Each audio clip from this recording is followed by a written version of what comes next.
And Gabby Williams were slow to get up after a collision underneath the basket. Here's what happened. Oh, that is a major collision for the two of them. They both knocked heads. It took them both some time to get to their feet. Lexie Hull took a head-to-head collision so brutal fans thought her night was done. She left the floor holding her forehead, swelling forming instantly, the crowd going silent. But minutes later, against every expectation, she reappeared, knot and all, diving for rebounds as if nothing had happened. That single act of toughness told you everything about this Indiana Fever team. On a night designed to celebrate Caitlin Clark's new Nike logo, the Fever walked in without Clark, without half their guards, and walked out with a season-sweeping, statement win over the Seattle Storm. So how did Hull, Aaliyah Boston, Odyssey Sims, and Kelsey Mitchell flip the script in one night? And what did Boston say afterward that has the entire locker room fired up? Stick around, because this wasn't just a win. This was a turning point. If you're rocking with the Fever, drop it in the comments. I've got the fever. Let's go. Woo! First home game. Got a dub. Let's get it. Big dub. Let's go. Fever dub. Bow, bow, bow. Woo! Dubs. It's giving. The challenges hit before the opening tip. Clark was still sidelined with the groin injury that has kept her out since mid-July. Sophie Cunningham, Ari McDonald, and Sydney Colson, all done for the season. Chloe Bibby managing knee issues. That left Indiana stripped of its guard depth, stretching the bench thin and forcing starters to log heavy minutes on a crucial night. And it was crucial. BB's been the one that's been most affected by all of our injuries. You know, all of the point guards that know how to get her the ball and how they get it to her, and it's not just getting her the ball, it's where you get it to her, you know, getting it to her on time, on target, you know, thinking one pass ahead, you know, all that matters. And I thought today, her aggressiveness with the ball in her hands to the rim, getting into defenders, playing low to high instead of high to low.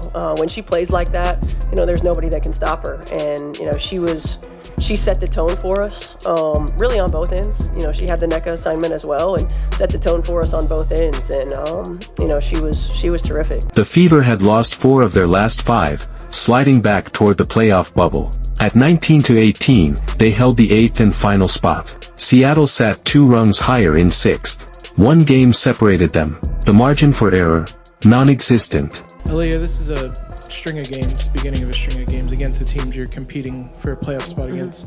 Did this game feel more important in that regard, and I guess how big was it to get a win in this one? Yeah, I mean, going into this game, we talked about that this was going to be a big game for us, considering the standings where Seattle was, but you know, going into the West Coast trip, I mean, right now we're just going to be focused on LA. That's kind of been our motto this entire season, is just focus on the game ahead of you, be where your feet are. And so starting tomorrow, we're going to be looking at LA.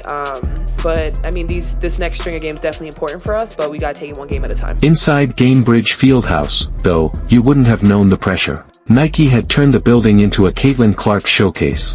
Feels good. Got the pants, got the charms, necklace,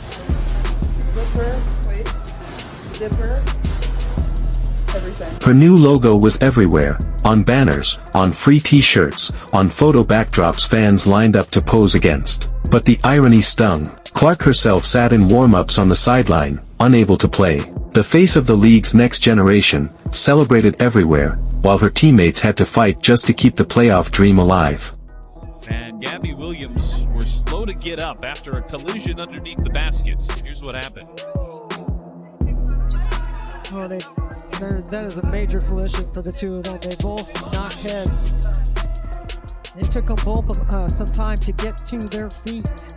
Early in the first quarter, Hull and Gabby Williams both chased down a loose ball. Their heads smashed together with a sickening crack. Both hit the floor. Williams stayed out. Hull went straight to the locker room, holding her forehead as the bump grew in real time.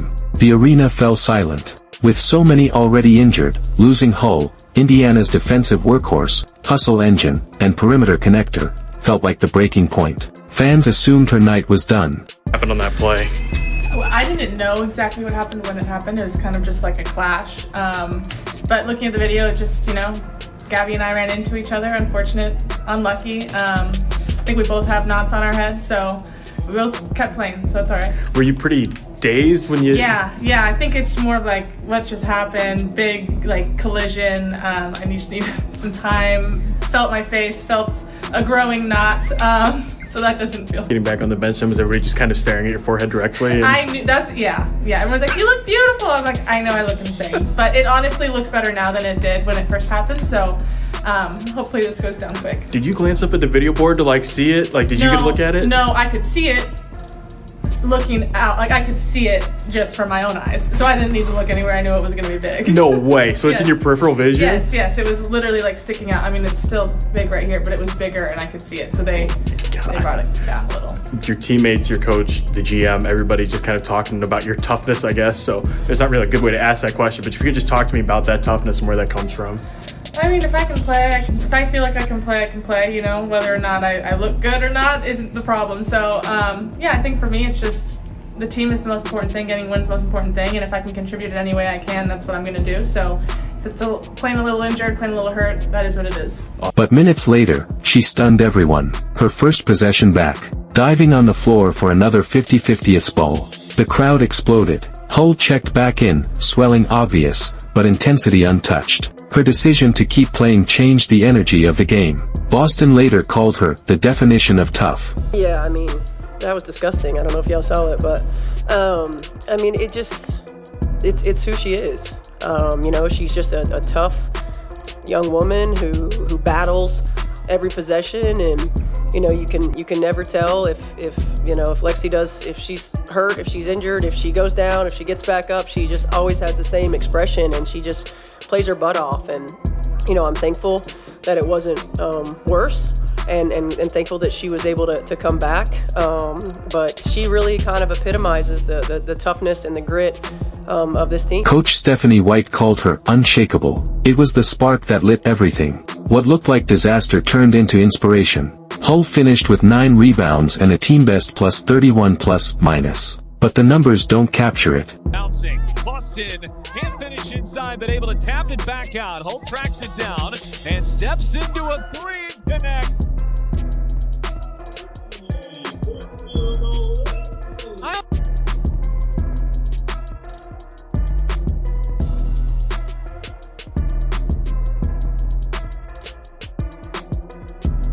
With the tone set, Aaliyah Boston imposed her will. The second-year star scored 27 points and grabbed 9 boards, punishing Seattle's interior all night. She sealed deep, created space with her body, and finished with power the Storm couldn't match. Even double teams couldn't stop her. By halftime, Indiana had doubled Seattle on the glass, 42 rebounds to 21. Every missed shot fell into Boston's hands. Every possession tilted toward the Fever. Seattle's guards couldn't get clean looks. Their frontcourt had no answers. It was a one-sided war in the paint. Curious on a big picture, was Caitlin able to go through your little walkthrough or whatever you normally do? And what do you want to see ultimately to get comfort whenever the time comes?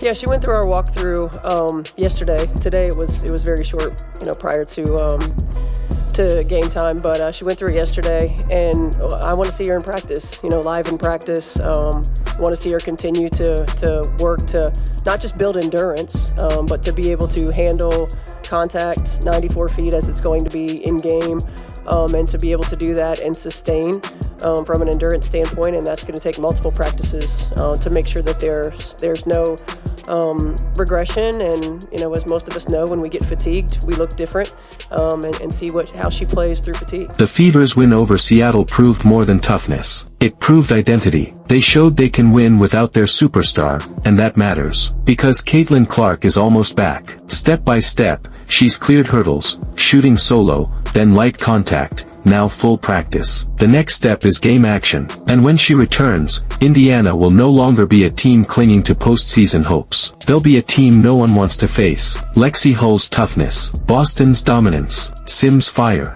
Mitchell's consistency, and soon, Clark's brilliance. The Indiana Fever just flipped the narrative. The only question now, was this the night they stopped looking like a rebuilding project and started looking like a playoff-ready threat? If you've got the Fever, drop it below. Like, subscribe, and turn on notifications, because this story is just getting started.